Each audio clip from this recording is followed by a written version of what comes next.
नमस्कार साथियों, मैं BT live news channel MP Chhattisgarh से चैनल हेड दिनेश साहू बात कर रहा हूं। साथियों, अभी हाल ही में मध्य प्रदेश के 28 विधानसभा सीटों पर उपचुनाव हुआ है। इस उपचुनाव के संपन्न होने के बाद कौन सा राजनीतिक दल अपने आप में जीत का दावा कर रहे हैं और किसको मिलेगी जीत, किसको मिलेगी हार, इस पर चर्चा के लिए हमारे स्टूडियो में अभी मौजूद है कांग्रेस के वरिष्ठ नेता पंडित अशोक शर्मा जी। शर्मा जी, आपसे मैं इस चुनावी चर्चा करने से पहले एक धर्म की छोटी सी बात कर लेता हूं। आपको शायद आशा नहीं होगी कि मैं इस पर बात करूंगा, परंतु आज मौका भी है और दस्तूर भी है, तो मैं आपसे एक चीज़ जानना चाह रहा हूं कि आज हमारे हिंदू सनातन धर्म का करवा चौथ का व्रत है, जो कि हर पत्नी अपने पति के लंबे उम्र के लिए रखती है। ये इसका धर्म के क्या मायने हैं, मतलब ये क्यों रखा जाता है, धर्म में इसकी क्या जगह है? ये पत्नियाँ इसलिए रखती हैं व्रत के अपने पति की उम्र अच्छी बढ़े और स्वस्थ रहे।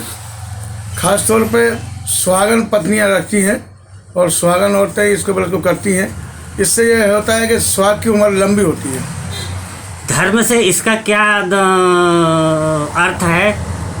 आपने देखा होगा कि किसी देवी देवता ने इसकी शुरुआत की है, तो आपको ऐसा लगता है कि किस देवी देवता के समय ये व्रत का शुभारंभ हुआ था? ये सूर्य भगवान की कृपा से हुआ है और सूर्य को अर्घ्य दिया जाता है और सूर्य भगवान की आराधना की जाती है। सूर्य नारायण ही उनके पति की सुहाग की जो है उम्र बढ़ाते हैं, इसलिए सुहाग की आराधना से सूर्य की आराधना से सुहाग के लिए व्रत किया जाता है। अच्छा शर्मा जी, हम अब आपसे बात करने जाएंगे चुनाव के संबंध में। अभी हाल ही में जो चुनाव हुए हैं, आप भी लगभग 4-5 विधानसभा में चुनाव प्रचार के लिए गए थे। सांची, आगर, हाटपिपलिया, सांवेर, मुंगावली, बड़ा महलहरा आप गए थे। आपने वहाँ पे क्या देखा? किस पार्टी का ज़्यादा जोर है? कौन जीतेगा, कौन हारेगा? कांग्रेस जीतेगी या बीजेपी जीतेगी? आपका आकलन क्या कहता है? देखिए, मैं कांग्रेस का सिपाही हूँ, इसलिए मैं कांग्रेस की बुराई तो करूँगा नहीं।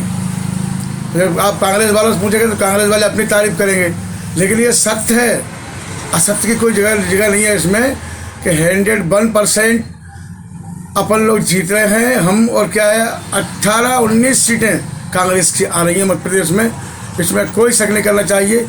और माननीय श्री सुखदेव पांसे जी द्वारा मुझे सांची विधानसभा का प्रभार दिया था, तो सांची मिला के मैंने जिन जिन गाँव में गया, मैंने उन गाँव में देखा है कि बिल्कुल कांग्रेस की लहर है। सारे लोग प्रभु राम जी से खपा थे, बहुत गुस्से में थे। उनका ये कहना था कि जो सरकार गिराई ये गलत गिराई। शर्मा जी, आपको क्या लगता है, चूँकि बीजेपी कह रही कि हम 28 का 28 जीत रहे हैं, आप कह रहे हैं कि हम 19-20 जीतेंगे, तो चुनाव तो केवल 28 विधानसभा सीटों में है और बीजेपी और कांग्रेस का आंकड़ा जोड़ दिया जाए तो ये 28 प्लस 18 लगभग मान के चलो कि 40-45 से भी ऊपर जा रही है। नहीं, हम लोग 40-45 का आंकड़ा नहीं देते। हाँ, हमारी 18-19 सीटों आने का है। हाँ, वो बिल्कुल आएगी। हाँ, कोई रोक नहीं सकता। 20 भी हो सकती है, 17 नहीं होगी, 20 भी हो जाएगी। क्या है, बीजेपी वाले झूठ बोल रहे हैं, उनको कई गांवों में घुसने नहीं दिया है और इतनी बुरी हालत करी इन लोगों की। तुमने सरकार गिराई क्यों? क्योंकि चुनाव होते हैं हर 5 साल में, और जो कोई विधायक मर जाता है तो फिर उसका दोबारा चुनाव होता है। ये तो मरे भी नहीं, ये तो जिंदा है।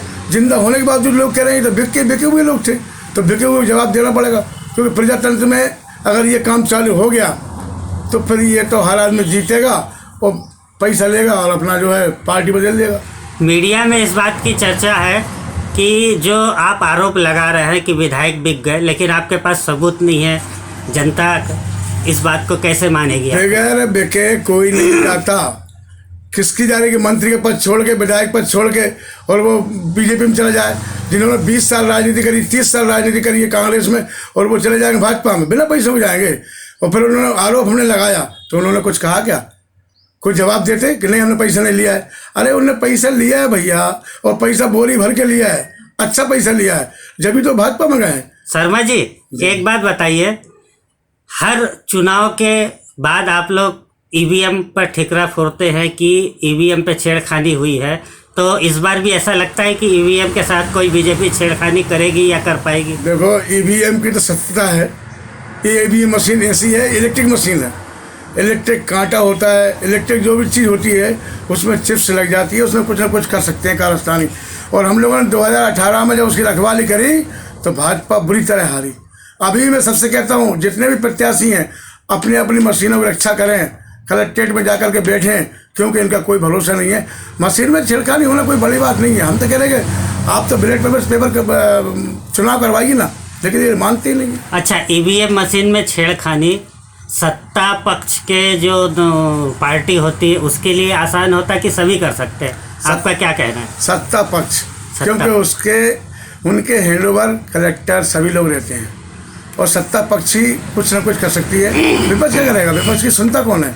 इसलिए विपक्ष की सब देख रेख कर सकता है और वहाँ पर जाकर के बैठ सकता है। मतलब आप अपने कार्यकर्ताओं को ये संदेश देना चाह रहे हैं कि वे लोग ईवीएम मशीन की चौकसी करें, 24 घंटे करें, नहीं तो बीजेपी इस बार भी ईवीएम मशीन के साथ कोई ना कोई छेड़खानी करके चुनाव के परिणाम को प्रभावित कर सकती है, ऐसा आप कह रहे हैं? बिल्कुल बिल्कुल, मशीन को छोड़ना नहीं चाहिए, और जहाँ पर पेटी रखी है, जहाँ पर मशीनें रखी हैं वहाँ पर बैठ जाना चाहिए उनको, और कैमरा लगवाना चाहिए। वहाँ के जो कलेक्टर महोदय हैं उनसे कह के कैमरा लगाइए साहब, आप कह के 101% कुछ ना कुछ कारस्तानी कर सकते हैं, इसलिए सुरक्षा करना चाहिए मशीन की, और सबको वहाँ बैठ जाना चाहिए। अच्छा, कमलनाथ जी ने ऐसा कोई आदेश आपके विधानसभा के चुनाव प्रभारियों को दिया है कि ये स्ट्रांग रूम में जाके ईवीएम मशीन की चौकसी करें?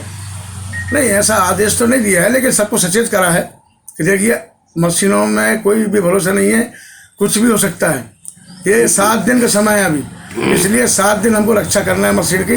कुछ नहीं, 10-10 लोग ड्यूटी लगा दो, बैठाओ वहाँ पे, खाना पीना दो, और बिल्कुल चौकसी करो कि कौन जा रहा है अंदर, कौन बाहर जा रहा है, कैमरा लगा दो। क्या है कि कमलनाथ जी का कहना ये है कि भैया देखो अपने इतनी मेहनत करिए तो कम से कम मशीनों की रक्षा करना भी आपका काम है।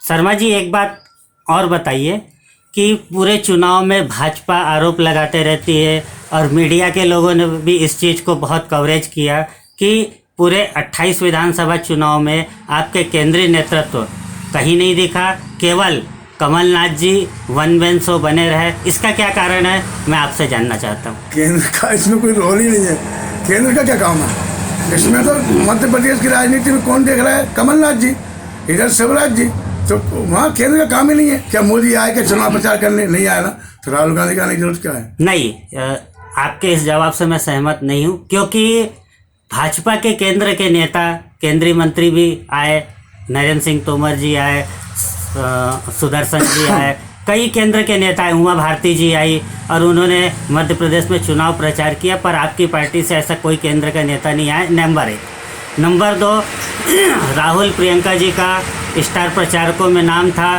परंतु आखिरी वक्त पर इन्होंने अपनी सभा स्थगित कर दी। इसका क्या कारण है? कोई कारण नहीं है।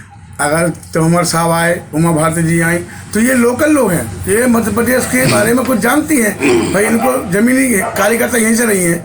और जहाँ तक केंद्र के नेताओं की बात है, मध्य प्रदेश में अकेले कमलनाथ ही 100 पर भारी हैं, इसलिए कांग्रेस ने ठाना है कमलनाथ को लाना है, इसमें कोई शक नहीं है। हमारे कमलनाथ 100 पर भारी रहेंगे। धन्यवाद शर्मा जी, आपका हमारे चैनल में चर्चा के लिए शामिल होने के लिए। साथियों, अगर आपको हमारा ये न्यूज़ पसंद आए तो प्लीज़ लाइक, शेयर और सब्सक्राइब ज़रूर करें। धन्यवाद।